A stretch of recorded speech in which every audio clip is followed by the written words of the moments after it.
Hi, this is Ryan and Victoria Cole. Welcome to Needed Conversations. We took last week off because of the holidays, Thanksgiving. We hope you got your fill with all of the turkey and the sides and all. I know we did, right? We had, at one point, we had 3 kinds of turkeys.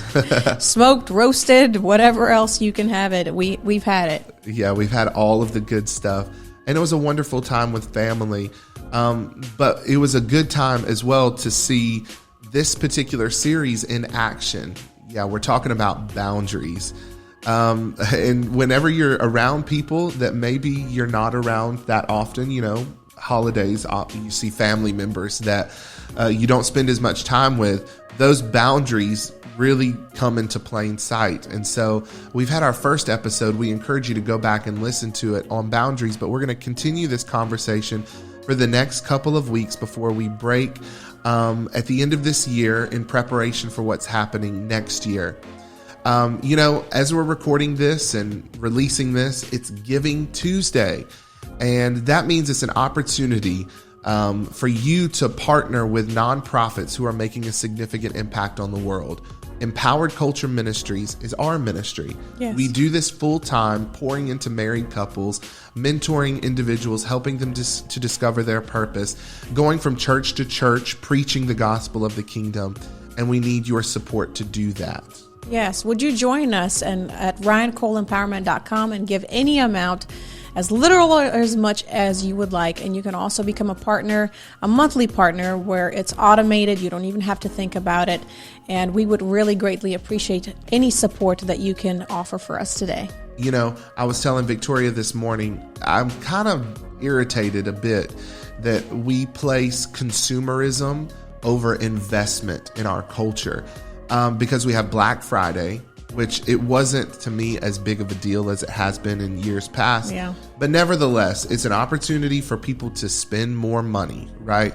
Then you have that overflowing into Saturday, and then Monday, Cyber Monday, get all of your online deals. And then after you've spent all of your money, we throw in Giving Tuesday, as if like whatever you have left over, let's give that out to charity.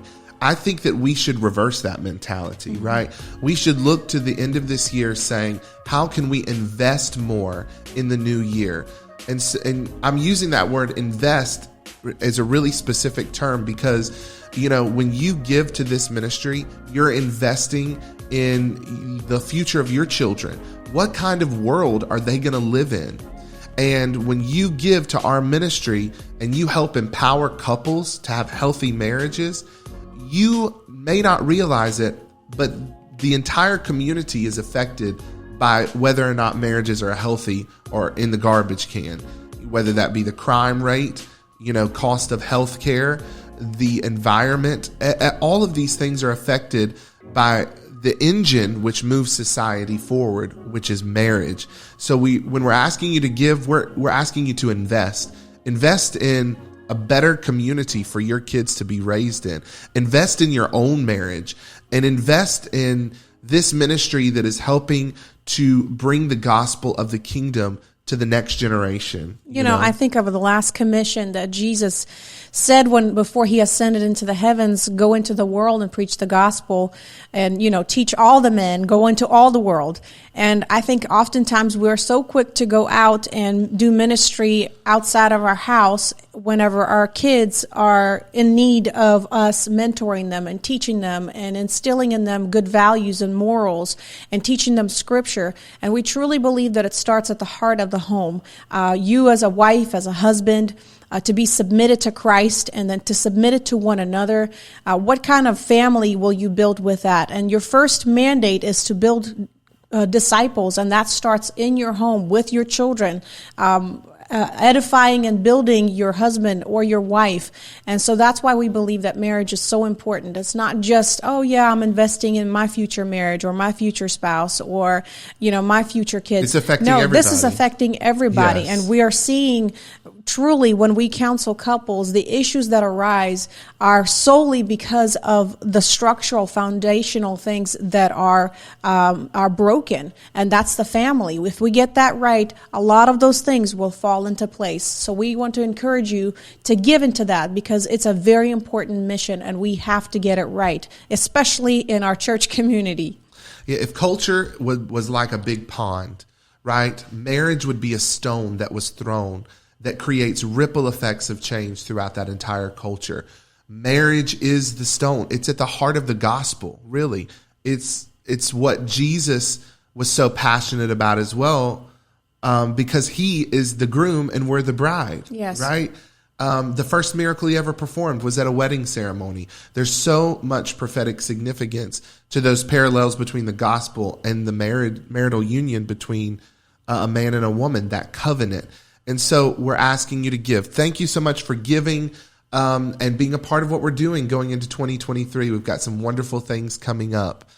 We hope these podcast episodes have been a blessing to you. I mean, I personally re-listen to this stuff myself, because I think some of the things that we write down and we kind of break down into bite-sized pieces, and sometimes you have to re-listen to the same stuff you even teach yourself, because we're not excluded from being teachable as well. Just because we're saying this information does not mean that we are not applying this or don't need to apply this. This is definitely for us as well. So we hope that you have been enjoying those episodes. And the most recent ones on boundaries. And we truly talked about, in order to create healthy boundaries with individuals, you have to have the right boundaries with yourself. I think oftentimes when we talk about boundaries, we think cutting people off or not talking with somebody or, having an offense with somebody. You wouldn't say that, but you truly would have an offense if you cut somebody off. But having those healthy boundaries within yourself, being self-aware of, who God has called you to be. And that's why another part of our ministry is helping people to discover their purpose. I think that ties in with that as well, is understanding what God has called you to do and fulfill. And that means you'll understand the networks of people that you're supposed to be connected to, and what information to give to what kind of people, because they may not have the capacity to hold whatever God has given you.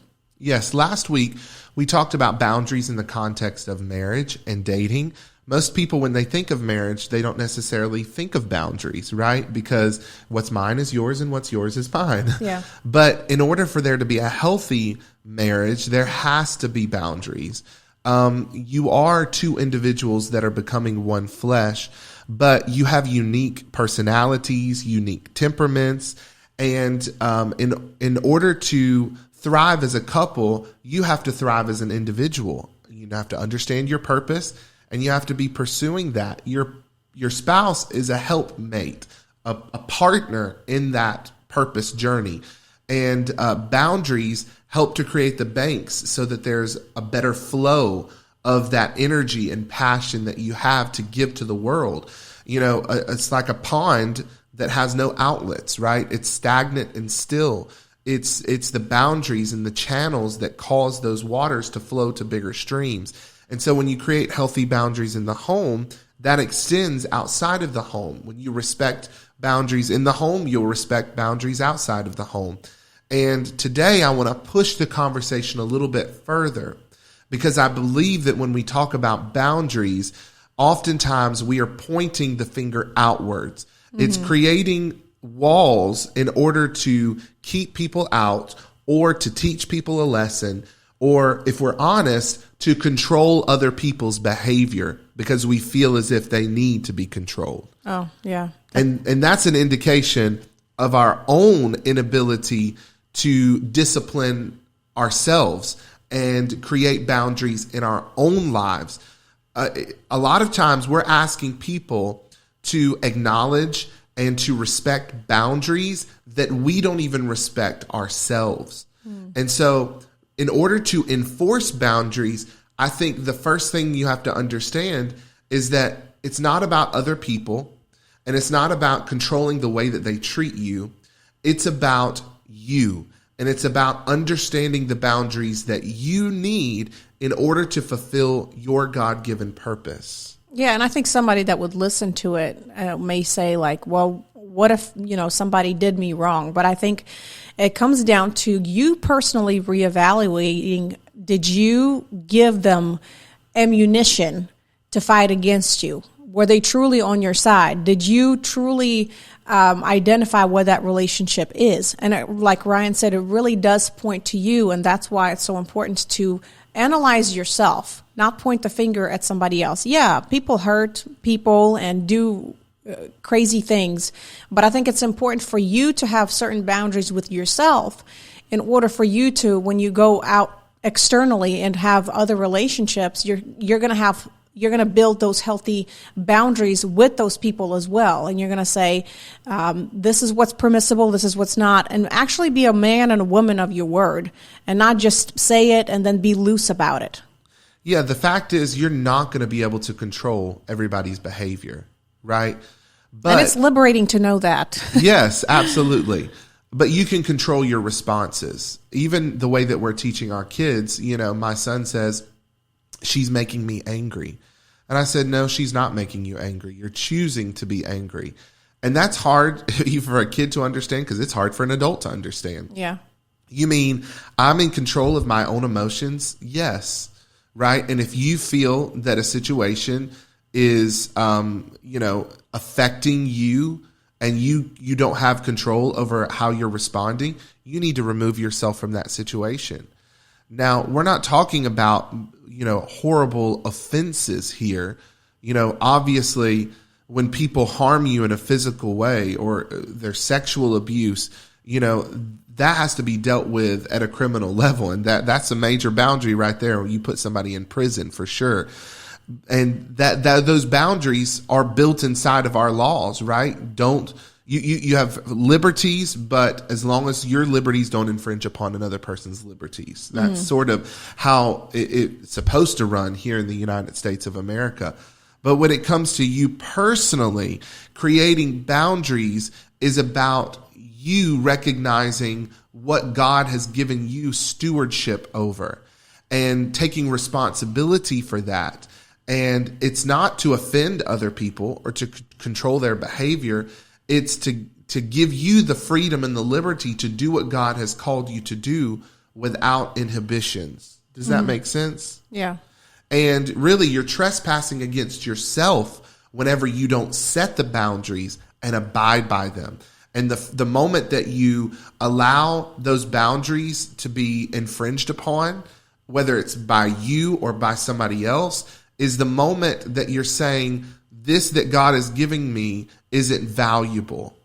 Does that make sense? Mm-hmm. Like, think of the priceless works of art that we've hidden, behind these thick bulletproof glass windows or, behind these massive vaults, right? These boundaries, because what's inside is valuable.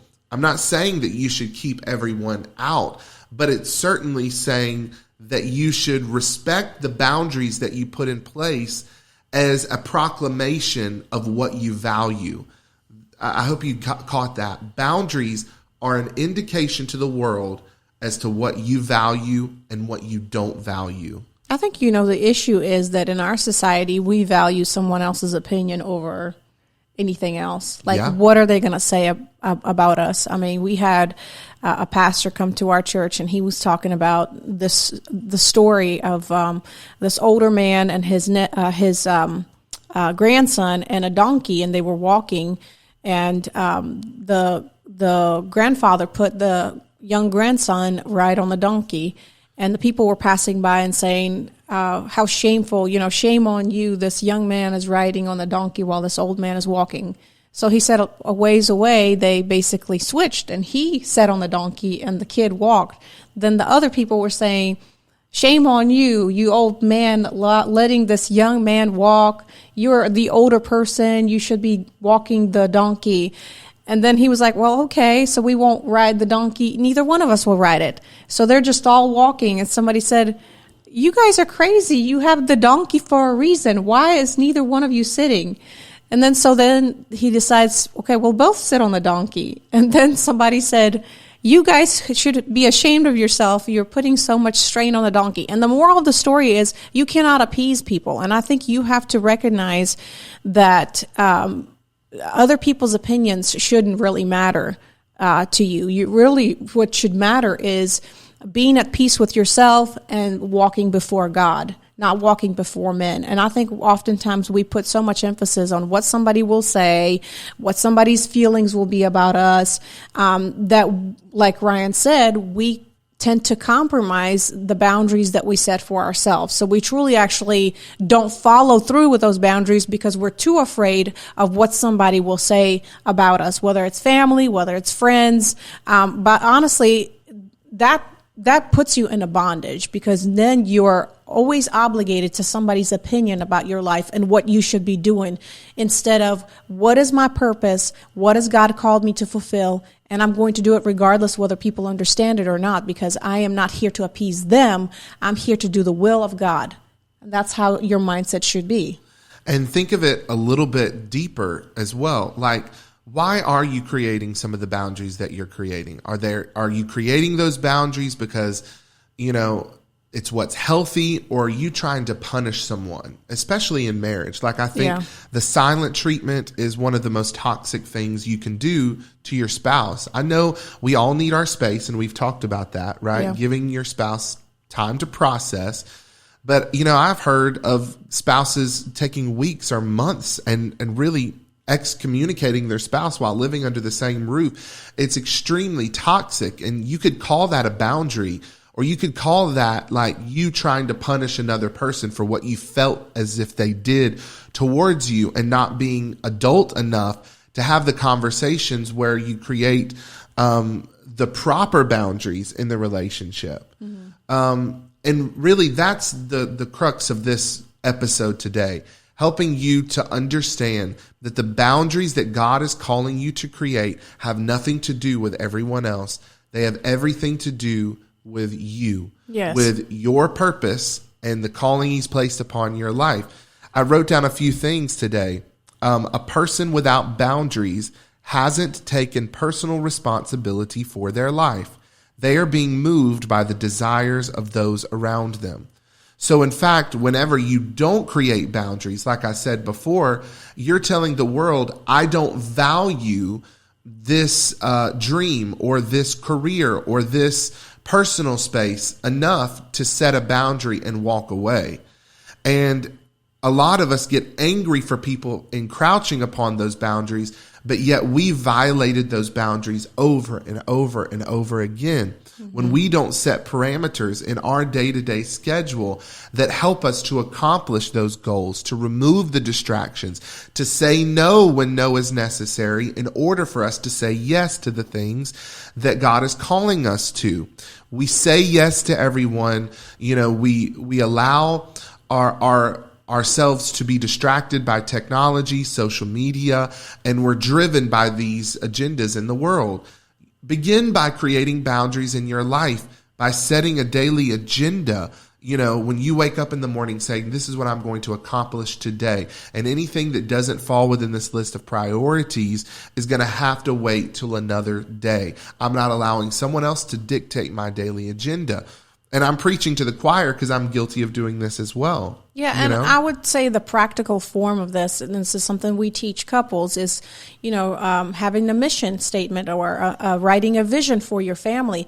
And that truly has liberated us, I think, the past 4 to 5 years, really to hone into what God has called us to do. I think that we needed the season of maybe, learning certain trades and being around people. But I think really writing out our vision really helped us to make the right decisions, even when good opportunities came about. And, we could have said yes to all of them, but we would have been exhausted. Listen, we all have 24 hours in a day, 7 days a week. And God has given you this time to be wise with that time. And that doesn't mean that there are times that you're not sacrificial in, doing the work of the Lord or helping somebody or stepping in. But what truly helped us was having this vision. And then for me, I have like a family calendar. And that really helps us to stay on track of what we need to accomplish as a family, things that we need to do. And then if people come along the way, a week from now or 2 weeks, and they say, hey, are you able to do this? Well, let me check with my spouse. Let me check with my calendar. And it's not rude to say that. I think for you just to even have it visually, sometimes having it all in your head stresses you out even more. And then you'll say yes to something, and you're like, but I also planned this, but you didn't write it down, so you didn't remember that that's what you wanted to do, or maybe that's something you're trying to not do. So having that practical aspect add on to your daily life, maybe it's a family calendar, or maybe you have a plan or a list. Like I make a list on my phone. I literally go to Google Notes and I put Monday. And I just do a drop-down bar, and as I accomplish those tasks, I just mark them off. That way, I'm able to accomplish what it is that I needed to accomplish for that day. Yes. There was a Facebook post that I thought was pretty interesting. That it's kind of honing in on this concept of boundaries being about you and not other people. It was Olivia Viscero. It's at the Less Stressed Lawyer, whether that's Instagram or Twitter. Nevertheless, giving credit where credit's due, but let's comment on this. She says, here are some examples of boundaries that aren't actual boundaries. This is an example of something that is not a boundary. Quote, you can't email me on the weekends. A proper boundary is, if you email me on the weekend, I will not respond until Monday. So you see that slight difference? It's you trying to control someone's behavior as if they're a child and they're going to listen to you and they're going to wait patiently until Monday. Well, they should just have the expectation that if you email me on the weekend, that you're not going to get a response until Monday. And it sounds professional. Yes. There's nothing wrong with it. I think the first one, even though it sounds very straightforward, like, hey, I'm not doing this. But at the same time, it sounds a little bit like, why are you emailing me? But it's putting the responsibility of enforcing those boundaries on them instead of you. Yeah. Right? And you can't trust people enough to enforce your boundaries. So you can say, you're welcome to email me on the weekends. I'm just going to let you know I won't be responding until Monday. So that puts the responsibility of enforcing the boundary on you and not them. Another example is, quote, you can't talk to me like that. Oh, that's a good one with family members. Right. Or with marriages, right? Yeah. A proper boundary is, if you talk to me like that, I will hang up the phone. Right? So it's you enforcing what your response is going to be if they continue to make the decision to behave a certain way. This is another example, quote, you need to respect my time.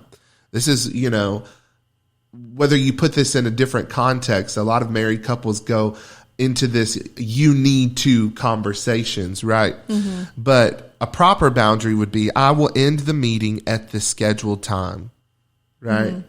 Instead of you need to respect my time. No, you need to respect your own time by making a declaration that I'm stepping away. I think that from these statements that you've already said, that there's some kind of a time frame. And that's the thing that we've talked about in marriage too. If you set a boundary, or like you say something verbally, like you're not going to do this to me, to them, they may replicate it in a different way. You know what I'm saying? Like they can see something from a different perspective. So to them, they're like, well, okay, maybe she's open to this, but then she may be close to this, or maybe she's open to this and then close to that. Do you know what I'm saying? Yes. Another one is, you need to show up on time. The proper boundary would be, if you are late, we're not going to wait on you. And you enforce that. Churches are really horrible about this. Like, I'm not going to say what kind of churches. It's normally charismatic churches. It's like church is supposed to start at 10 a.m. and it's like 10:30 and we're just starting the first song. And, it's because we don't want to start unless there's, a good people, crowd, right? Yeah. But you're training people into dysfunctional behavior, right? No matter what, we are starting on time. Yeah. 7:00, if that's when we said service is starting, whether there's 2 people in the room or 2,000, we are getting started. And the next time, people will know, I better show up so I don't miss what's happening. Bring that down to a smaller scale. Like literally, if we're meeting for dinner at 7:00 and they seat us and it's 7:45 and you're not sitting down with us, we've already ordered. If our food comes, you're going to have to order your food later. And maybe you'll have to take it home if we decide that the meal is over with, right? We're not waiting around on you in order to eat. You know, those little things. Yeah. Another one would be, you need to give me less work. If you're talking about your boss, a proper boundary would be to say, I will not work more than 50 hours a week.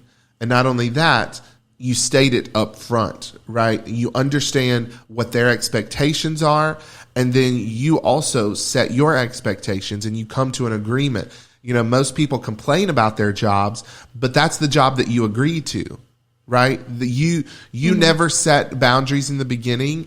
And, you know, did you sign up for a 40-hour-a-week position? Or did you sign up for nights and weekends and now you're complaining about it because they don't pay you enough? Well, that's the pay that you accepted. Not a boundary. You need to do a better job, a proper boundary. If you don't make these 3 specific improvements by the end of the quarter, I will give you a negative review. Now, that's on the other end, like if you're a boss talking to an employer. This is what she goes on to say. Boundaries are not mandates for other people to follow. Boundaries are not demands. Boundaries are not expectations. Boundaries are not ultimatums. Boundaries are not idle threats. Boundaries is a particular course of action that you take to take care of yourself when a particular set of circumstances arises. That's it. It's about what you do. It's never about what they do, ever. And that is so good. And what do you have to say, honey? Oh, I don't know, that thing that says that a boundary is not an expectation. That was kind of freeing.